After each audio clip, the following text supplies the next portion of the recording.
I paid for my sister's wedding, then she uninvited me. My parents scoffed. It's family only. My sister snapped. Know your place. I said nothing. But when they raised their glasses to toast, the doors burst open, revealing the gift I sent in my place. My name is Ben. I'm 32 years old, and I just did something so petty, so unbelievably over the top, that even I can't believe it. But you know what?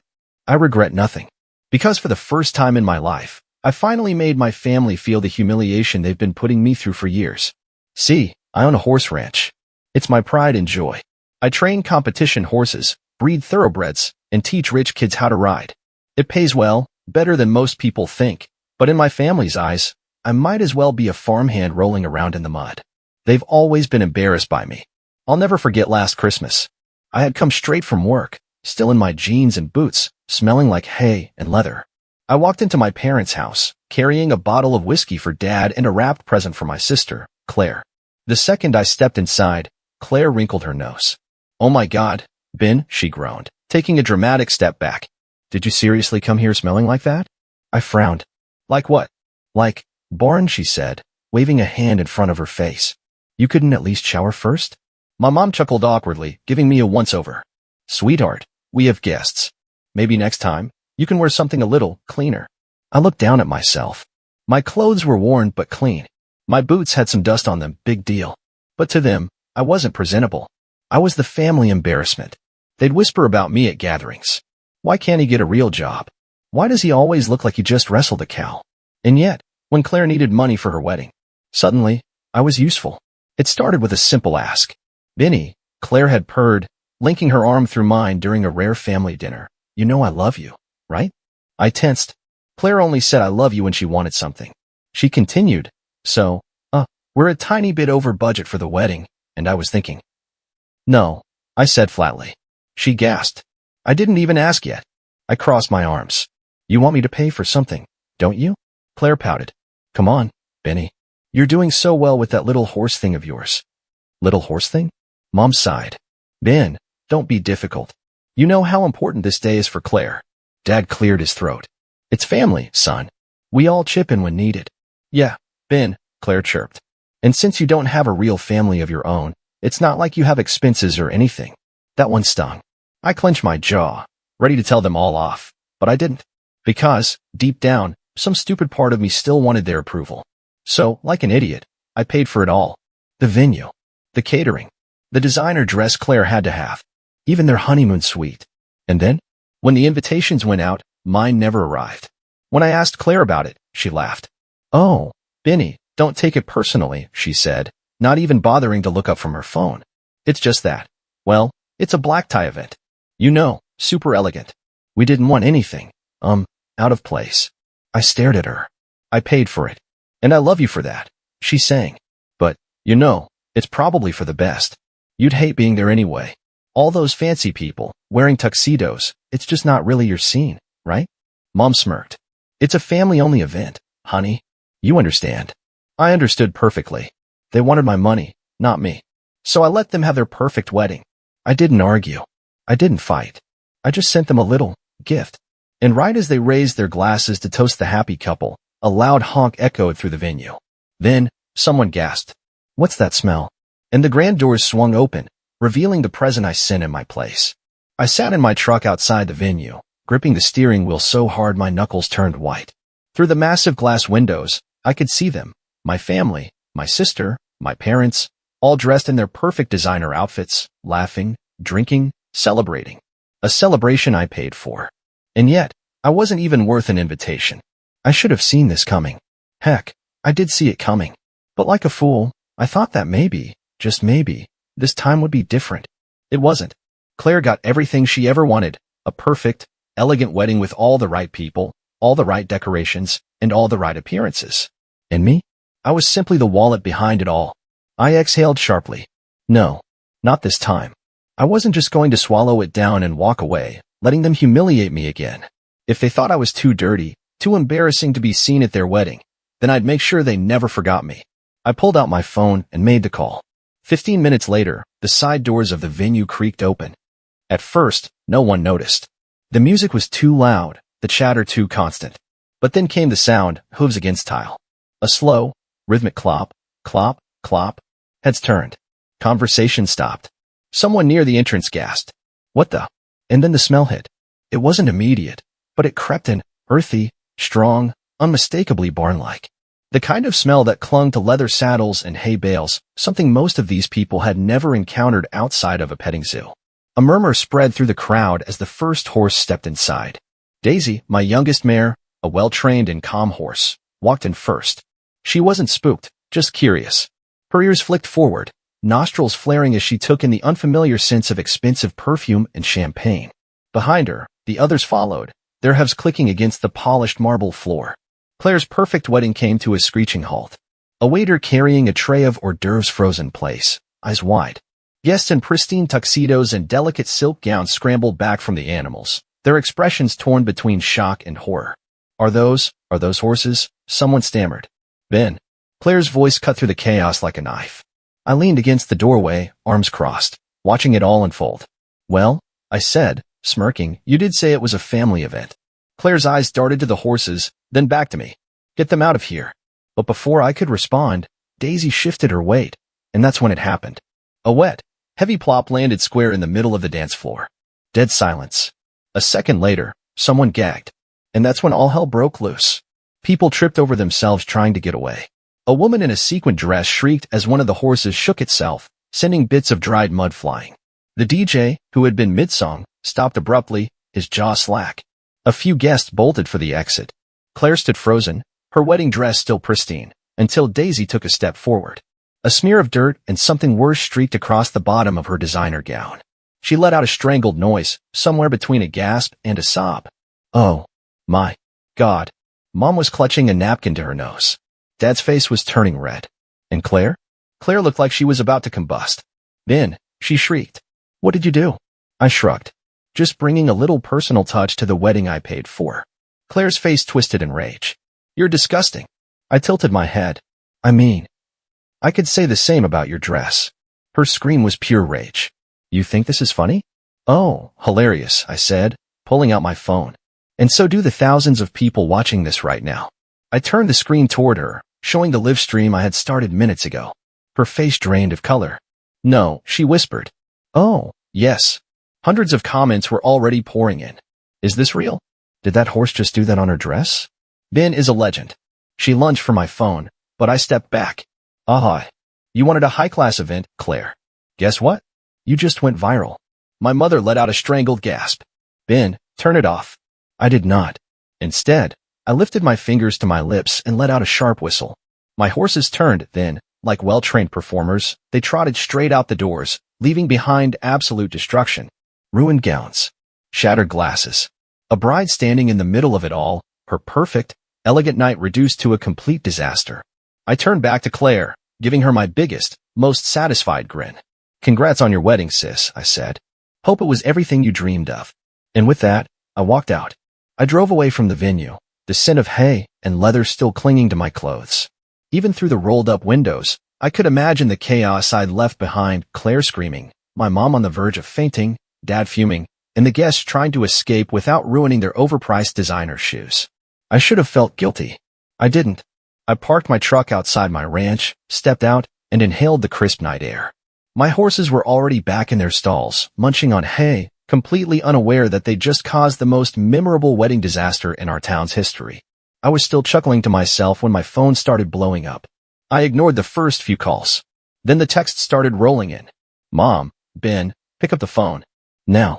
Dad, you've humiliated this family. Unbelievable. Claire, you're dead to me. Absolutely dead. Unknown number. Dude, this is going viral. Are you seeing this? That last one made me pause. I opened a link, and there it was. Claire's wedding was trending. A TikTok video, captioned "The most insane wedding disaster you'll ever see," was already at 200,000 views. I pressed play. The clip started right as Daisy made her grand contribution to the dance floor.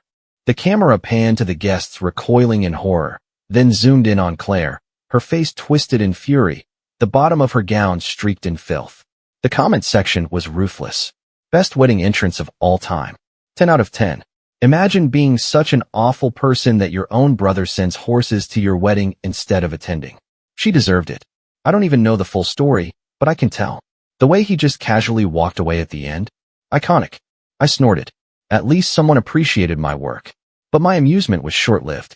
Because at that moment, my phone rang again. This time, I answered. What is wrong with you? Claire's voice nearly shattered my eardrum.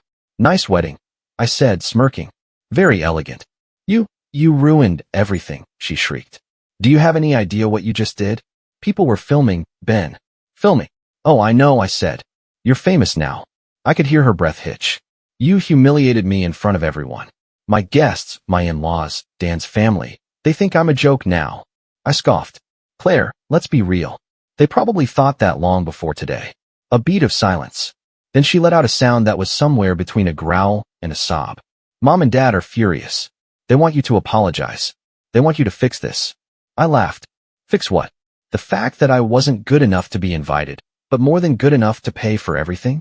Yeah, I think we're past the point of fixing things, Claire. You are so selfish, she spat. You think this is about the money? It's about family.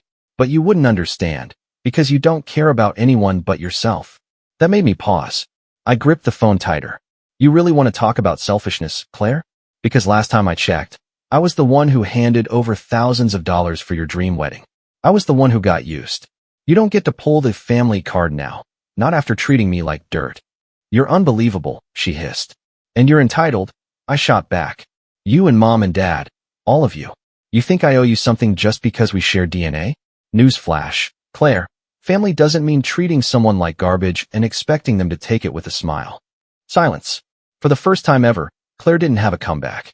But then, a new voice entered the call. Dan, Claire's new husband. Ben, he said, voice low. I don't know what's going on between you and your family, but you need to understand something. That stunt you pulled? It didn't just embarrass Claire. It embarrassed me. It embarrassed my family. Oh no, I said, completely deadpan. Not your family.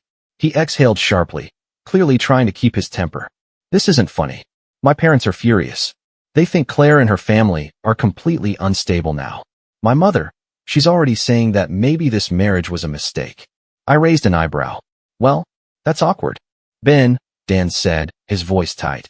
If you have any decency left, you'll make this right. I leaned back against my truck. And what exactly do you think making it right looks like? An apology, he said. A public apology. Claire's image is destroyed right now. Sponsors for her blog are already pulling out. This is serious. I actually laughed. You think I'm going to apologize? I asked. After the way she treated me? After the way all of them treated me? Dan's voice turned cold. You'll regret this, Ben. I smirked. I already regret paying for that wedding, but the horse stunt? That was worth every penny. And then I hung up. For the next 2 days, my phone was a war zone. My parents tried calling nonstop. I ignored them. Claire sent me walls of texts, alternating between furious and pathetic. I can't believe you did this to me. You ruined my reputation, Ben. Mom and Dad are devastated. Fix this. Fine. You win. I hope you're happy being alone. That last one almost got to me. Almost. But then, on the third day, I got a text from an unexpected number. Dan, we need to talk. I think I made a mistake. I stared at it for a long moment. Then, grinning, I texted back. Mio? Trouble in paradise already? Dan wanted to talk. That was interesting. For a guy who had just married Claire, he sure sounded like someone having second thoughts. I sat on my porch, coffee in one hand, phone in the other, staring at his message. Part of me wanted to ignore it, to let him stew in whatever mess he'd married into. But another part of me, I was curious. So I texted back. Me. Didn't take long for you to regret it. Huh? Dan, just meet me, Ben. That's how, 2 hours later, I found myself sitting across from Dan at a small diner on the outskirts of town. He looked exhausted. Dark circles under his eyes, jaw clenched, fingers tapping against the table like he was trying to hold something in. I sipped my coffee. So, what's on your mind, brother-in-law? Dan exhaled sharply. This isn't funny, Ben. I raised an eyebrow. Oh, I think it is. He rubbed his temples. Look, I don't like you. You don't like me. That's fine. But I need to know why you did it. I set my coffee down. You mean, why I sent a few perfectly well-behaved horses to a wedding I paid for, when I wasn't even invited? Dan's eye twitched. You humiliated Claire. I tilted my head. And she didn't humiliate me? You do realize she and my parents deliberately cut me out, right? After I handed over thousands for that wedding? And then she laughed in my face about it. He didn't say anything. So I leaned forward. Tell me something, Dan. When Claire told you about what happened, did she ever mention the part where I was the one who paid for everything? Silence. I smirked. Didn't think so. Dan let out a slow breath. Look, I get that Claire can be difficult. I barked a laugh. Oh, you think? But you've put us in an impossible situation, he continued, ignoring me. My mother is furious. My father thinks I married into a family of lunatics. Claire has been crying nonstop for days. And now, her sponsorship deals? Gone. Brands don't want to work with her because of the way she was portrayed in those videos. I shrugged. Not my problem. Dan's fingers tightened around his coffee cup. Ben, I need you to fix this. I stared at him for a long moment, then slowly leaned back. Let me get this straight. You married Claire. The woman who treated me like dirt, cut me out of my own family, and used me like an open wallet. And now you, a guy I barely know, are sitting here, telling me to fix her mess? Dan clenched his jaw. Yes. I laughed. That's adorable. His face darkened. You don't understand. If this doesn't get fixed, my marriage might not survive. I took a slow sip of my coffee, savoring the moment. Then, I set the cup down and looked him dead in the eye. Sounds like a you problem, buddy. Dan cursed under his breath. Ben, please. I shook my head, still smirking. Nah, I think I'm gonna sit back and watch this whole thing crash and burn. I stood up, threw a few bills on the table, and gave him a pat on the shoulder as I walked past. Good luck with Claire, I said. You're gonna need it. And then I left. For the next week, things got worse, for them, at least.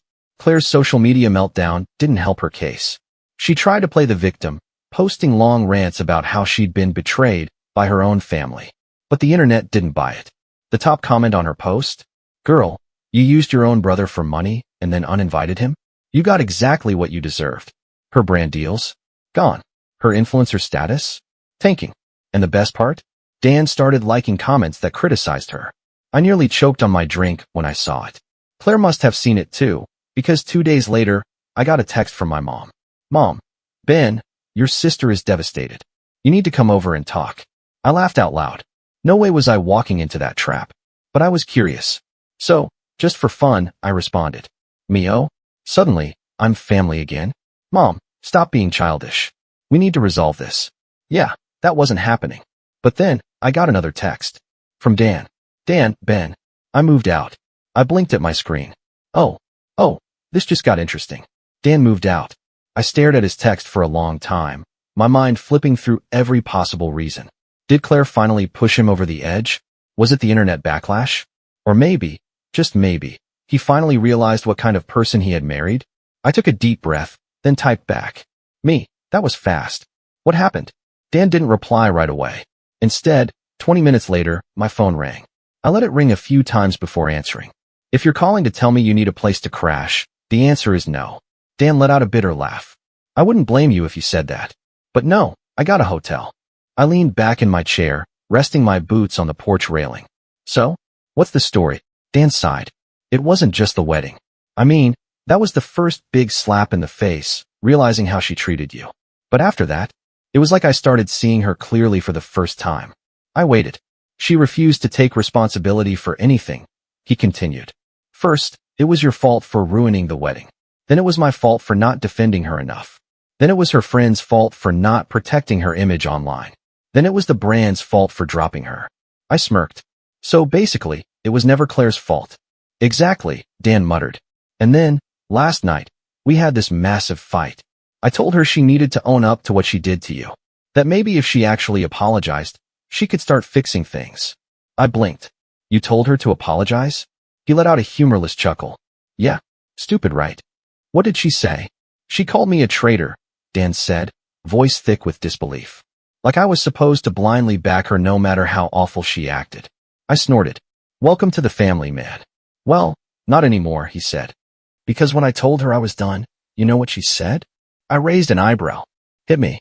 She said, and I quote, you'll regret this. I'm the best thing that's ever happened to you. I nearly choked on my coffee. She actually said that? Oh yeah. Dan sighed. That was the moment I knew. I packed a bag and walked out. There was a pause. Then I said, Dan, I gotta ask. Why are you telling me all this? Dan exhaled slowly. Because I owe you an apology, Ben. That made me sit up a little. I treated you like the bad guy, he admitted. I bought into all the stuff Claire and your parents said about you. That you were bitter, selfish, just trying to ruin things out of spite. But after seeing how she treated me the second I stopped worshiping the ground she walked on, I heard him shake his head. She's toxic, man. Your whole family is. I let his words settle between us. Then I said, yeah, I know. 3 days later, Claire called me. I let it go to voicemail. Then my mom texted. Mom, Benjamin, answer your sister. She's heartbroken. I stared at the message for a long time. Then, finally, I replied. Me. She made her bed. Let her lie in it. I didn't hear from them after that. No more texts. No more calls. And for the first time in years, I felt free. No more guilt. No more expectations. No more being treated like an ATM instead of a person. I went back to my life, my horses, my business. And it was good. But then, a month later, I got a letter in the mail. From Dan. Inside was a short note. Ben. Thanks for knocking some sense into me. Drinks on me next time you're in town. Dan. And taped to the bottom? A copy of Claire's divorce papers. I laughed so hard I nearly scared the horses.